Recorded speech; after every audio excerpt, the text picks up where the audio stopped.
I'm Louisa Barton with the Horse Talk Show here at the farm of Jennifer, Ireland, and we have a wonderful story to tell you, but we're going to start at the beginning. Jennifer is an ER nurse, so this year's been a tough year for her, but what made it even tougher is that Tuff was not very well when he was born.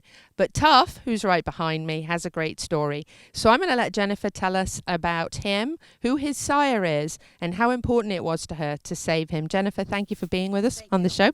Tell us about Tuff. So Tuff is a quarter horse. He is a son of Frenchman's Fabulous. So for those that don't know about barrel racing, he would be the intermischief of barrel racing sires. And I was very happy to have him coming. His mom, this was going to be her last baby. She was 21 years old when we bred her. And everything was going great until her expected due date. She went over. She finally foaled at 362 days. Everything was normal. Quick foaling, up and nursing. Great, foal check. Everything was great. And at the time, I was traveling to Savannah, Georgia to work, so I would drive up, work 3 days, and come back. So he was at Oakton Stallions. Danny Doherty was taking care of him. And she texted me on the third day and said, "Are you home?" And I'm like, "Oh, no." "What?" She goes, "Well, I don't want you to panic, but he's got diarrhea, but the vet says it's lactose intolerance." I'm like, "What's that?" So I go over there, and he's very lethargic, he just lays his head in my lap. Aww. And so I'm like, okay, but all of his labs at that point were good. He was a little dehydrated. So at this point, he was how old? He was 3 days old. Okay. So that was the day he got sick. So about 2 days later, he really went downhill. He was quit getting up. He wasn't nursing very much. The vet came back out again, and they said at this time he developed this thing called a patent urachus, where the urine was coming through his umbilical cord, and then it was bulging out. So at this point, it was getting infected. He said he's got to go to the clinic. So we took him to the clinic, and I was new to here, so I didn't know anybody. So I just went, with the vet she was using. And they told me, well, here's the deal. His creatinine levels are really high, but he's dehydrated. So I understand all that stuff because I'm a nurse. Right. High creatinine levels can indicate kidney failure.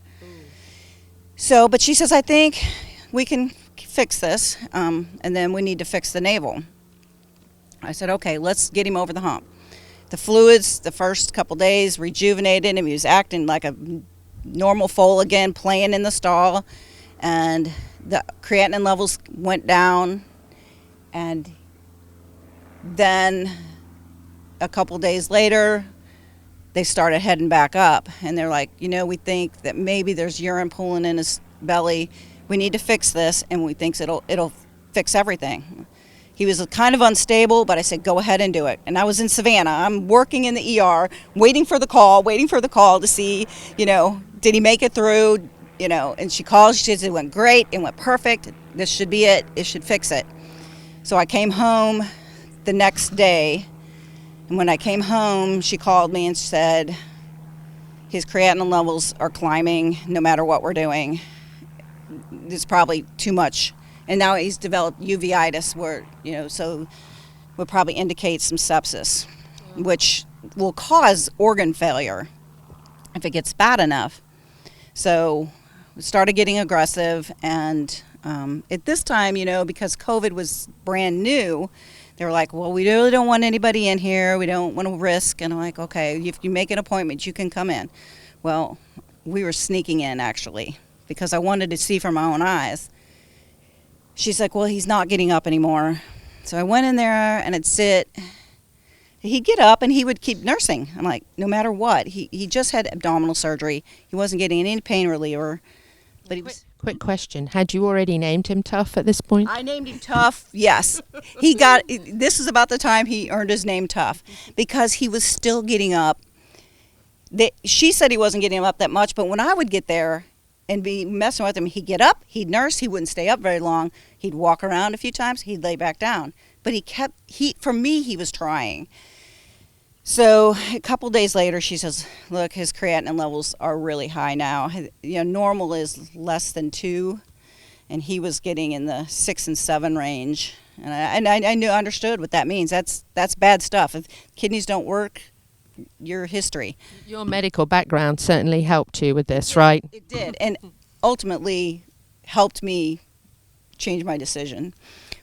But that's for later. And so I went over there, and I asked her, I said, "What has this baby had for pain since she goes, "Well, nothing. We can't give him anything because of his kidneys." I said, "There's nothing."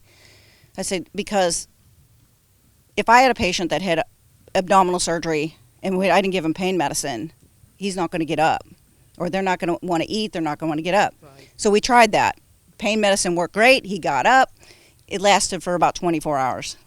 She called me again the next day, and I went up and I said, "Okay, let's do it. We'll go." I said, "Go ahead and euthanize him, and I'll come back and get the mare in a little while." So I called Danny, who is so invested in there. She says, I birthed that baby." I said, "Danny," I said, I'm going to put him to sleep. I said, I'm not going to let him suffer." And she's like, "No, don't let him die in that clinic. Bring him back to the farm he was born." So I said, "Okay." So I arranged for Creech to come pick me and Tuff up in the mare, and Danny dug a grave over at the farm. This time I think he's 10 or 11 days old. I mean, not quite 2 weeks. So we load him on the trailer. I rode over to the farm with him in the trailer. He laid in my lap in the trailer, and I told him that he was going to go to heaven, and that, I was really sorry that I couldn't help him, and, I cried my eyes out. And we get over to the farm, and he gets off the trailer in the sun, and he gets off, and first thing he does is get off the trailer, and he starts nursing. And then he starts wanting to try to run. And at this point, his legs are so weak because he's laid on the ground for the first 2 weeks of his life. Right. And he just won't stop. And to the point that I told my son, who was holding the mare, I said, "You have to stop moving her." I said, "He's too weak to be moving that much," because he kept going and going and going. I'm like, wait a minute, this is not the picture that was painted for me. Now that he's here. So the on-call vet arrived to euthanize him. And we're walking around next to the grave at this point. And Danny is like on the phone with somebody. And I didn't know. She says, "You have to talk to this lady." And her name was Krista Setzer. I don't know if she's a veterinarian, but she got on the phone. She says, "You are a nurse. You understand what these at this point, his creatinine level was like 8.6. And what would be normal? Less than 2. So you know where he is. And he's not maintaining his electrolytes anymore. But she said, and this is what she said, "I hesitate to euthanize an animal that is still trying, that's still and she says, you know what you're up against because you understand it." And I said, "What's another 24 hours? Let's try it." And I consulted the veterinarian in Texas that had taken care of the mare because they came over here. And I called Dr. Marsh, and he said, "I would have had that baby in hyperbaric immediately. I wouldn't have waited this long," because it came into my head. I'm like, I wonder if hyperbaric would help him. So we stayed up all night, giving him fluids and trying to get a hold of Dr. Roland, who I Hold that thought, Jennifer. We are going to take a break. The good news is you get the rest of this story on the Horse Talk Show. I'm Louisa Barton.